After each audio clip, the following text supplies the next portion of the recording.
الحمد لله الحمد لله الذي هدانا لهذا وما كنا لنهتدي لولا أن هدانا الله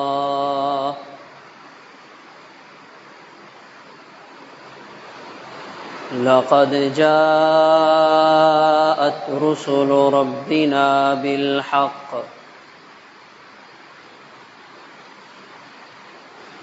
ونشهد أن لا إله إلا الله وحده لا شريك له ونشهد أن سيدنا ومولانا محمدًا عبده ورسوله أما بعد فأعوذ بالله من الشيطان الرجيم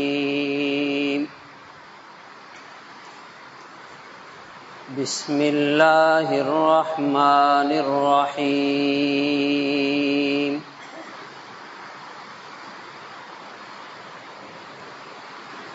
إن الله اشترى من المؤمنين أنفسهم وأموالهم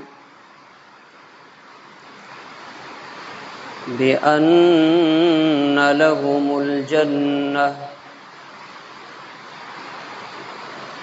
يقاتلون في سبيل الله فيقتلون ويقتلون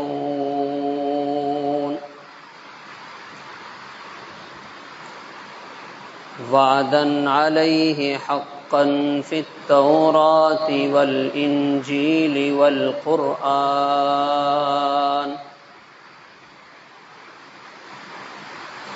ومن أوفى بعهده من الله فاستبشروا ببيعكم الذي بايعتم به وذلك هو الفوز العظيم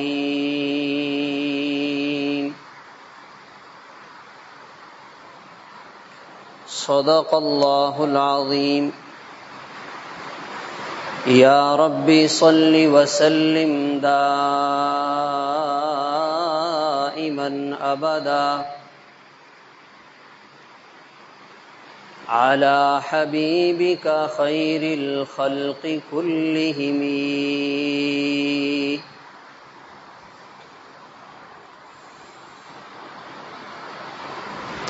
میرے انتہائی واجب الاحترام قابل صد احترام دوستو، بزرگوں، بھائیوں، عزیزوں،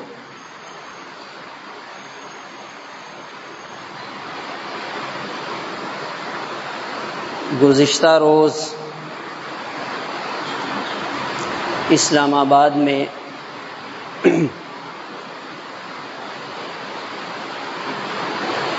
پاکستان میں رہنے والی تمام مذہبی جماعتوں کے علماء کرام نے مل کر ایک تقریب منعقد کی اور مسئلہ فلسطین کے حوالے سے امت مسلمہ کے سامنے ایک مشترکہ موقف پیش کیا۔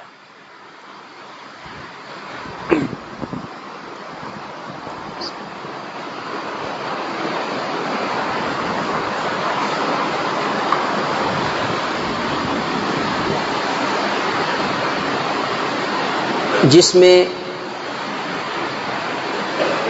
اس بات کو واضح کیا گیا کہ امت مسلمہ کی کیا ذمہ داری ہے،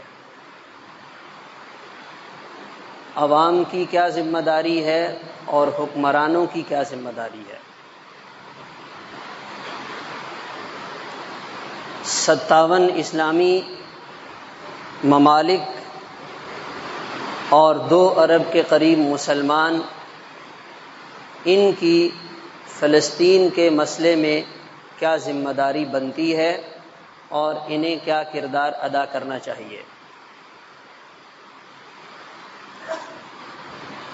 اس میں یہ بات سب کی طرف سے متفقہ طور پر آئی کہ جہاد فرض ہو چکا ہے۔ یہ بات کرنا پہلے زمانے میں کافی دشوار تھا، اتنا علانیہ لوگوں کے سامنے بیٹھ کر فتویٰ جاری کرنا آسان نہیں تھا، لیکن اس وقت وہ علماء جن پر امت کا اعتماد ہے، عوام جن کی طرف دیکھتی ہے اور جو امت کی رہنمائی کرتے ہیں، ان کی طرف سے یہ بات سامنے آئی ہے،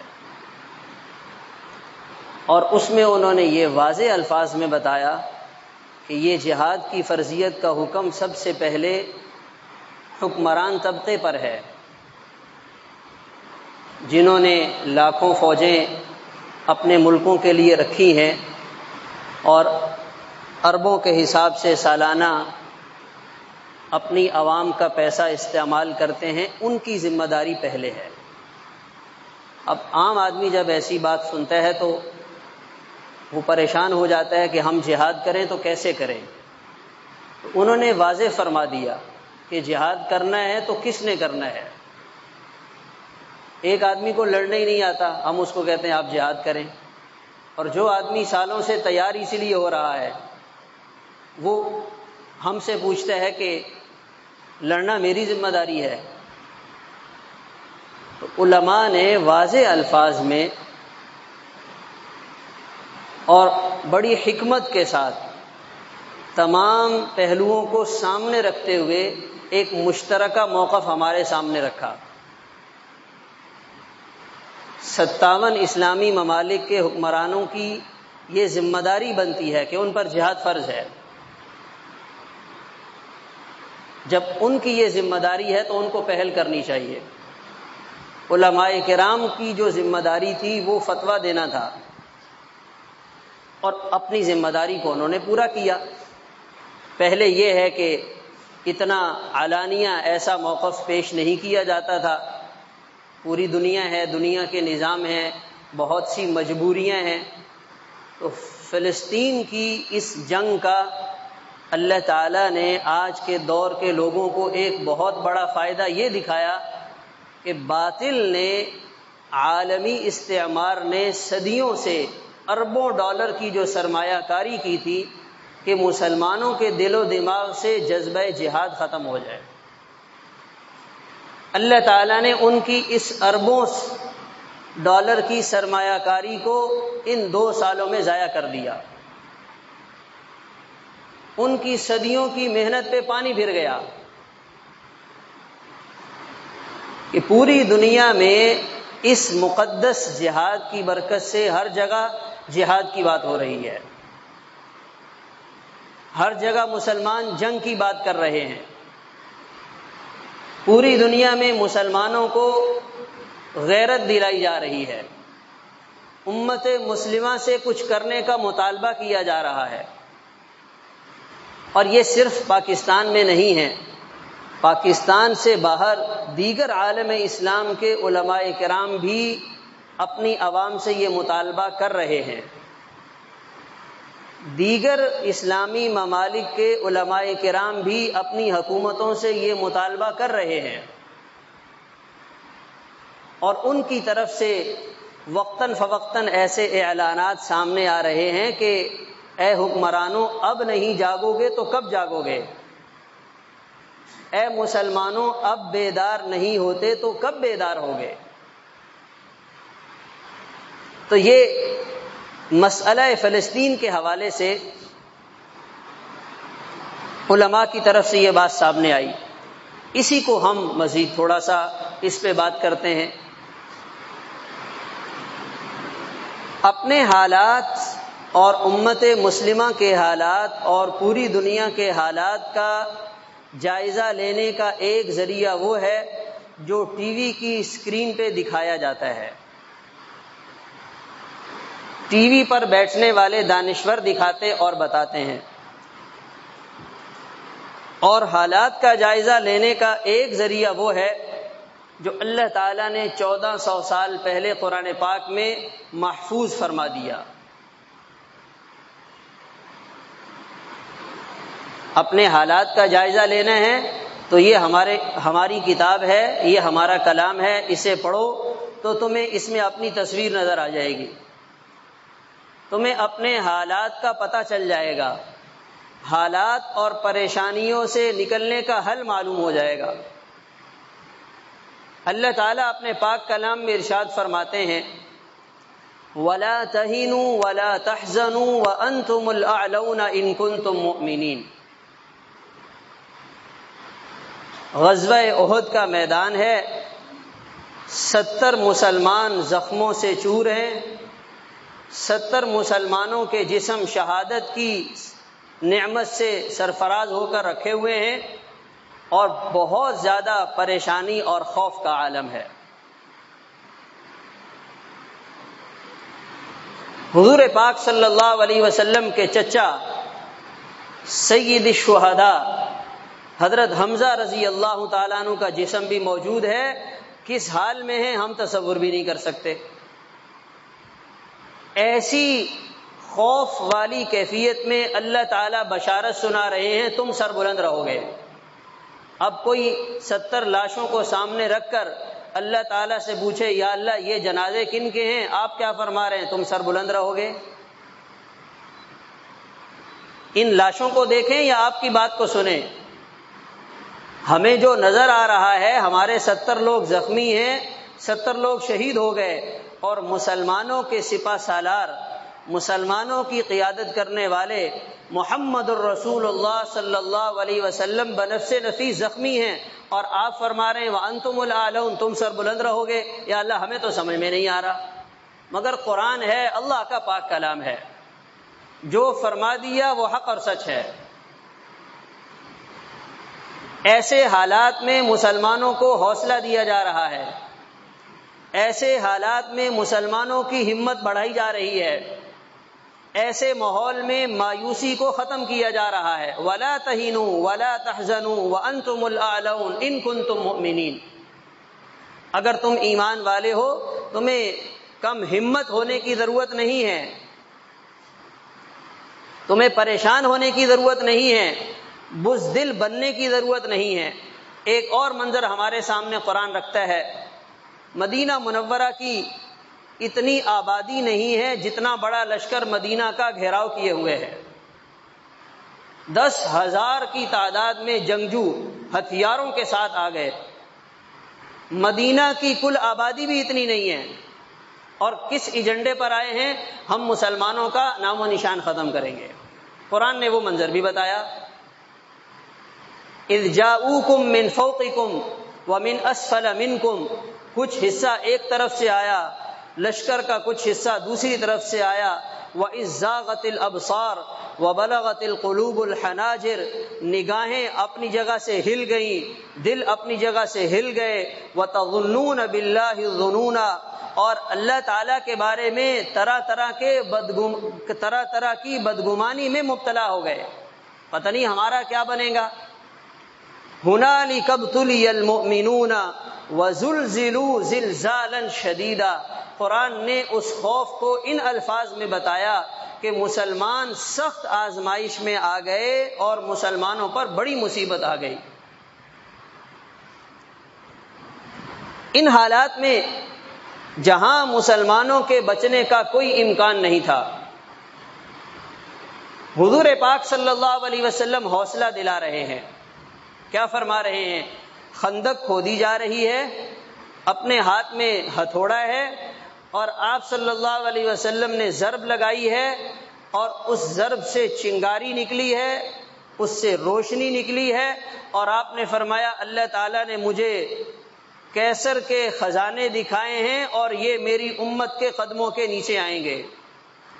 آپ نے ضرب لگائی ہے اور چنگاری نکلی ہے، اور روشنی پیدا ہوئی ہے، آپ نے فرمایا اللہ تعالیٰ نے مجھے کسریٰ کے خزانے دکھائے ہیں اور یہ خزانے میری امت کے لوگوں کے ہاتھ میں آئیں گے۔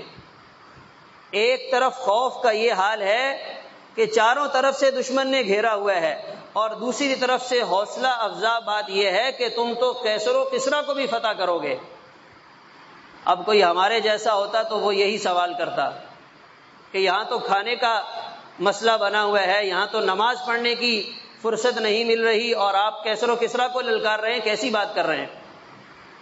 کوئی سمجھ میں آنے والی بات ہو، کوئی عقل میں آنے والی بات ہو، آپ ان حالات میں کیسر و کسریٰ کو للکار رہے ہیں، ان کے فتح ہونے کی بشارتیں سنا رہے ہیں۔ مگر وہ ایمان والے صحابہ کرام تھے، وہ ایمان والے اپنی عقل پر چلنے کے بجائے محمد الرسول اللہ صلی اللہ علیہ وسلم کی زبان مبارک سے نکلنے والے الفاظ اور جملوں کو دیکھا کرتے تھے۔ وَلَمَّا رَأَى الْمُؤْمِنُونَ الْأَحْزَابَ قالوا هذا ما وعدنا اللہ ورسولہ وصدق اللہ ورسولہ، کہنے لگے یہ جو 10,000 کا لشکر آیا ہے یہ کوئی لشکر نہیں ہے، اب تو اللہ تعالیٰ کے وعدے کا پورا ہونے کا وقت آ گیا ہے، اللہ اپنا وعدہ پورا دکھائیں گے۔ آج اگر اسرائیل غزہ اور فلسطین کے مظلوم مسلمانوں کو زندہ جلا رہا ہے، وہاں کے بچوں کی لاشوں کو فضا میں اچھال رہا ہے، وہاں کی بے گناہ معصوم عورتوں اور ماؤں اور بہنوں کو شہید کر رہا ہے، قالوا هذا ما وعدنا اللہ ورسولہ وصدق اللہ ورسولہ، یہ در حقیقت اپنی تباہی اور بربادی کو دعوت دے رہا ہے، اللہ کا وعدہ پورا ہونے کا وقت آیا چاہتا ہے۔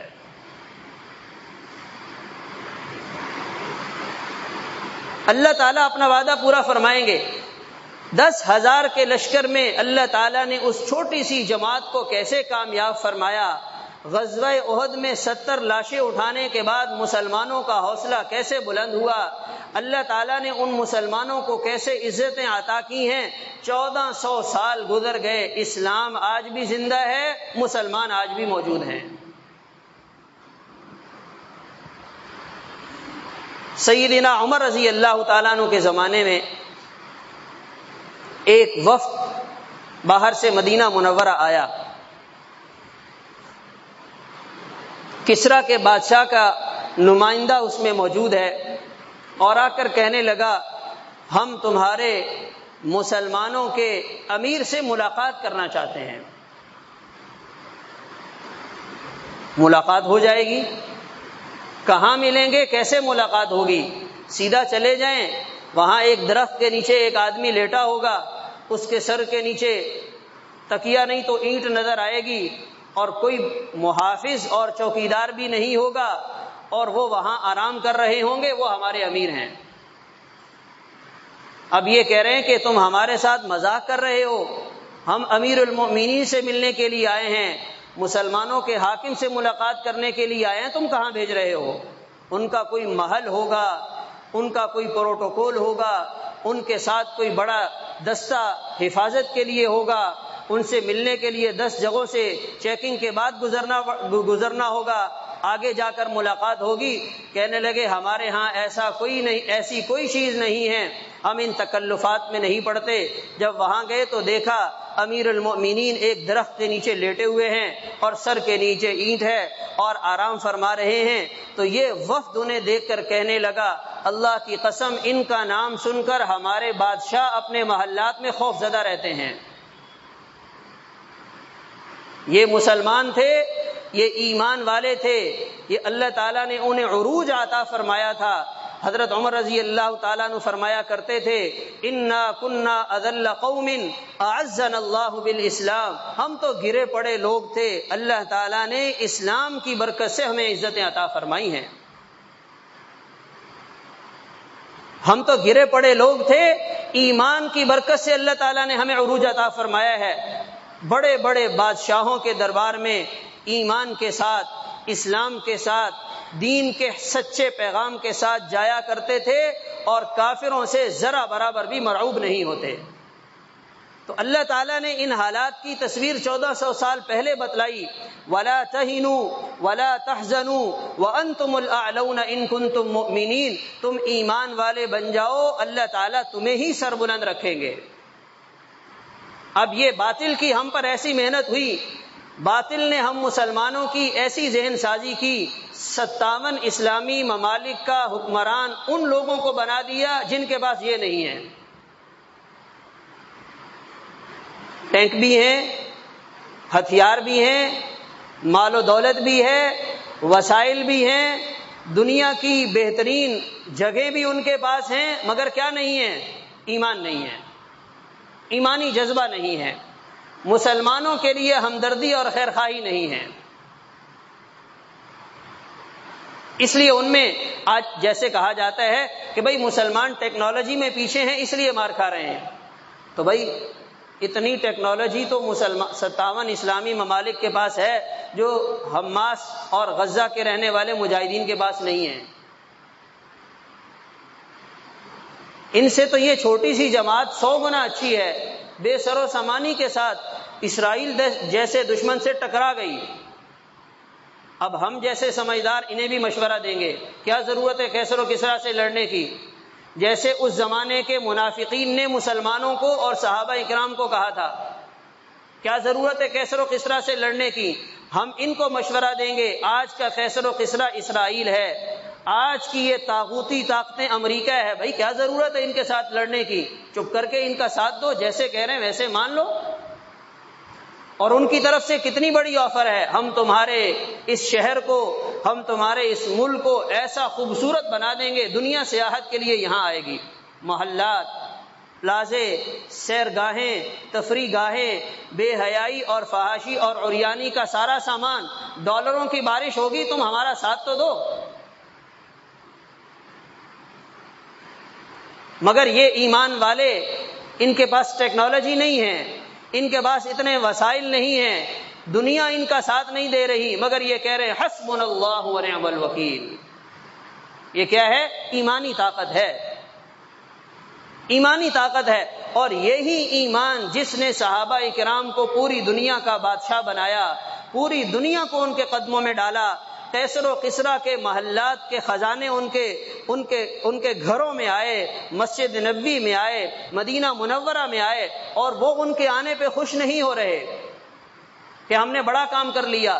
وہ پریشان ہو رہے ہیں کہ یہ مال و دولت کی فراوانی جس قوم کے پاس آئی ہے وہ آپس میں لڑ پڑے ہیں،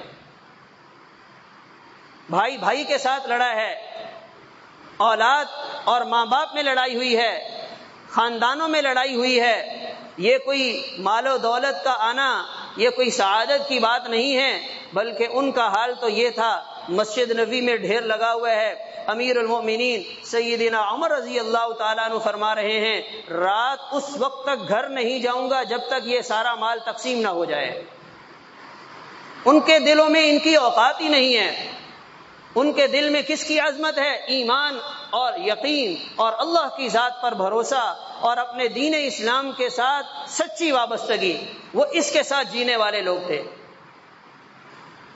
وَلَا تَهِنُوا وَلَا تَحْزَنُوا وَأَنْتُمُ الْأَعْلَوْنَ إِن كُنتُم مُؤْمِنِينَ. اگر تم ایمان والے بنو گے اللہ تعالیٰ تمہیں سربلند رکھیں گے. اور ہمیں قرآن پاک یہ بھی بتاتا ہے وَلَا تَحْسَبَنَّ الَّذِينَ قُتِلُوا فِي سَبِيلِ اللَّهِ أَمْوَاتًا. تمہاری آنکھوں کے سامنے جو یہ شہید ہونے والے لوگ ہیں، تم کیا سمجھ رہے ہو یہ ناکام ہو گئے؟ تم کیا سمجھ رہے ہو ان کا نقصان ہو گیا؟ تم کیا سمجھ رہے ہو انہوں نے اپنا خسارہ کر لیا؟ نہیں، یہ اللہ کے ہاں شہید بن کر پہنچے ہیں، اور اللہ تعالیٰ انہیں جن انعامات سے نوازیں گے، یہ انعامات کو لینے کے بعد کہیں گے اگر دنیا والوں کو اس کا پتہ چل جائے تو وہ بھی اس راستے پہ چل پڑے. یستبشرون بنعمت من اللہ وفضل وان اللہ لا یضیع اجر المؤمنین. یہ شہید ہونے والے ناکام نہیں ہیں، یہ تو کامیاب ہو کر جا رہے ہیں. ہم جو دور بیٹھ کر ان کی تصویریں دیکھ رہے ہیں، ہمیں اپنے ایمان کی فکر کرنی چاہیے. پوری دنیا کے مسلمان اور پوری امت مسلمہ آرام سے دیکھ رہی ہے. پہلے کسی علاقے میں مسلمانوں پر کوئی ایسی وبا آتی، کوئی ایسا واقعہ پیش آتا تو اس کی اتنی تصویریں دنیا کے سامنے نہیں آتی۔ آج کہتے ہیں انسان نے بہت ترقی کر لی ہے، انسانیت کو شعور مل گیا، انسان پڑھا لکھا ہو گیا۔ ایسی ترقی کا کیا فائدہ؟ اپنی آنکھوں سے مسلمانوں کے لاشیں اڑتے ہوئے دیکھ رہا ہے اور اسے کوئی احساس ہی نہیں ہو رہا۔ ترقی نہیں ہوئی، بے حسی میں اضافہ ہوا ہے، اور اس ترقی نے انسانیت کا اتنا فائدہ نہیں کیا جتنا انسانیت کو نقصان پہنچایا ہے۔ یہ امریکہ کے سافٹ ویئر بنانے والا، اس کے سافٹ ویئر کی مدد سے ہمارے فلسطین کے مظلوم مسلمان بھائیوں کو شہید کیا جا رہا ہے، اور ہم خوش ہیں، بڑی ترقی ہو رہی۔ اس ٹیکنالوجی نے پوری دنیا کا زیادہ نقصان کیا ہے، صرف مسلمانوں کا نہیں، مسلمان، غیر مسلم، پوری دنیا کے رہنے والے انسان، اس کا جتنا نقصان اس جدید ٹیکنالوجی نے کیا ہے، اس کے آنے سے پہلے انسانیت کا اتنا نقصان نہیں ہوا۔ مسلمانوں کی جو عروج کے زمانے کی تاریخ ہے، محمد الرسول اللہ صلی اللہ علیہ وسلم کے زمانے میں جو جنگیں ہوئی ہیں، آپ 27 جنگوں میں خود شریک ہوئے ہیں، اور کتنی جنگوں کے لیے صحابہ کرام کو آپ نے روانہ فرمایا۔ ان تمام جنگوں میں جو لوگ کام آئے، اپنی جان سے ہاتھ دھو بیٹھے، ان کو بھی گنا جا سکتا ہے، وہ اتنے تھوڑے تھے۔ اور مسلمانوں نے اپنے عروج کے زمانے میں کوئی ایسا ہتھیار ایجاد نہیں کیا جس سے انسانیت خطرے میں پڑ جائے۔ مسلمان ایٹم بم بنا سکتے تھے، مسلمان بہت کچھ کر سکتے تھے، مگر ان کے سامنے انسانیت تھی، ان کے سامنے انسانی معاشرہ تھا۔ وہ انسانوں کو محفوظ دیکھنا چاہتے تھے۔ اگر تلوار کا وار لگا تو ایک انسان کو لگے گا، اور وہ بھی دیکھ بھال کر لگے گا کہ یہ مجرم ہے، اس کا زندہ رہنا اب خطرے سے خالی نہیں، اسے ختم کر دیا جائے۔ اور یہ تو ایسی ٹیکنالوجی لے کر آئے ہیں، وہ گرنے والا بم یہ نہیں دیکھتا میں بچے پہ گر رہا ہوں یا کسی ظالم پہ گر رہا ہوں، اور اس پر فخر ہے، اس پر انسانوں کو اپنی ترقی پہ ناز ہے۔ تو میرے محترم دوستو عزیزو، اسلام اور دین اسلام کی جو تعلیمات ہیں، اور صحابہ کرام کی جو زندگی ہے، اور ایمان کے ساتھ جو جڑ کر چلنے والے لوگ ہیں، یہ ہمارے لیے آئیڈیل ہیں۔ دنیا آج تک ہمیں بتاتی رہی ہے مجاہد دہشت گرد ہیں، اور حماس کو آج بھی دہشت گرد کہا جاتا ہے۔ یہ دہشت گرد ایسے عجیب دہشت گرد ہیں، اپنے پاس جب قیدیوں کو رہا کرنے کے لیے اسٹیج پہ لاتے ہیں تو وہ قیدی ان کا ماتھا چوم کر جا رہے ہوتے ہیں۔ ایک طرف دنیا کا جھوٹا پروپیگنڈا، دنیا کا اتنا بڑا جھوٹ، یہ دہشت گرد ہیں، اور ایک طرف وہ قیدی جو دہشت گردوں کے پاس رہا ہے، وہ جاتے ہوئے انہیں سلام کر کے جا رہا ہے، ان کا ماتھا چوم کر جا رہا ہے، انہیں گلے لگا کر جا رہا ہے۔ تو اس کا کیا مطلب ہے؟ یہ پوری دنیا کو جھوٹ بتایا گیا۔ اور یہ تو فلسطین کا معاملہ ہے۔ تھوڑا ہم پیچھے چلے جائیں، ہمارے پڑوس کے ایک ملک میں کتنے کافر قیدی مجاہدین کی قید میں آئے، جب انہیں رہا کیا گیا اپنے ملک میں جا کر اسلام کا اعلان کر دیا۔ تو بھائی یہ تو دہشت گرد تھے، آپ ان سے متاثر ہو گئے۔ اس کا مطلب یہ ہے کہ یہ انہوں نے جھوٹ بتایا، ان کو دنیا کے سامنے دہشت گردی کا رنگ دیا۔ یہ دہشت گرد نہیں ہیں، یہ انسانیت کے سب سے بڑے خیرخواہ ہیں۔ تو اس لیے ہم پوری امت ایک ہیں، امت مسلمہ ایک ہے۔ مشرق میں رہنے والا مسلمان ہو یا مغرب میں رہنے والا مسلمان ہو، وہ اپنے آپ کو ایک جسم کی مانند سمجھے۔ اور علماء جو ہمیں بتاتے ہیں، ہم نے علماء کی بات کو سن کر چلنا ہے۔ سوالات بہت ہو سکتے ہیں، اعتراض کرنے والے دسیوں اعتراض کر سکتے ہیں، لیکن الحمدللہ علماء نے امت کی ہر موقع پر رہنمائی کی ہے۔ حکمران طبقے کی بھی توجہ صحیح چیز کی طرف دلائی، اپنی عوام کو بھی صحیح راستہ دکھایا۔ اب یہ ہماری ذمہ داری ہے، یہ ہماری ذمہ داری ہے، ہم علماء کی بات کو لیں، علماء کی بات کو سنیں، علماء کی بات پہ عمل کریں، اور اپنی زندگی کو اس رخ پر لے کر آئیں جس رخ پر ہماری زندگی کو آنا چاہیے۔ ایمان والی زندگی، تقوی والی زندگی، نیکی والی زندگی، اجتماعیت اور وحدت والی زندگی۔ امت مسلمہ ایک امت ہے، اور ان کے نبی ایک ہیں، ان کا قرآن ایک ہے۔ یہ باطل نے دنیا کے نقشے پہ لکیریں لگا کر ہم مسلمانوں کو آپس میں لڑا دیا۔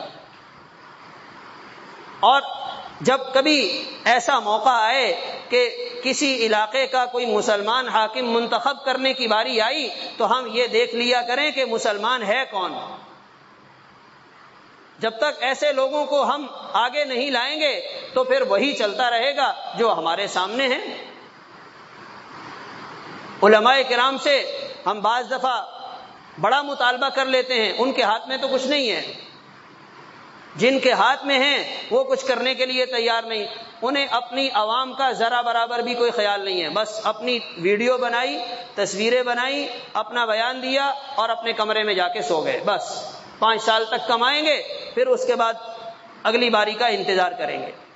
تو ہمیں دیکھ بھال کے چلنا ہوگا، صحیح لوگوں کے ساتھ جڑیں، اپنی انفرادی زندگی کو بنائیں، اجتماعی زندگی کو بنائیں، دین کی تعلیمات کے مطابق چلیں. آج غزہ اور فلسطین کا مسئلہ ہے، آگے پتہ نہیں یہ جنگ کہاں تک جائے گی اور کیسے کیسے حالات آئیں گے. اس میں وہی ایمان والے بچیں گے جن کا ایمان صاف ہوگا، کھرا ہوگا، سچا ہوگا، اللہ کے ہاں پسندیدہ ہوگا. اللہ تعالیٰ ان سے آگے پھر کام لیں گے اور وہ امت کی سرخروئی کا اور امت کے عروج کا اور اوپر آنے کا ذریعہ بنیں گے. اللہ تعالیٰ کہنے سننے کے ساتھ ساتھ عمل کرنے کی توفیق عطا فرمائے. وآخر دعوانا الحمدللہ.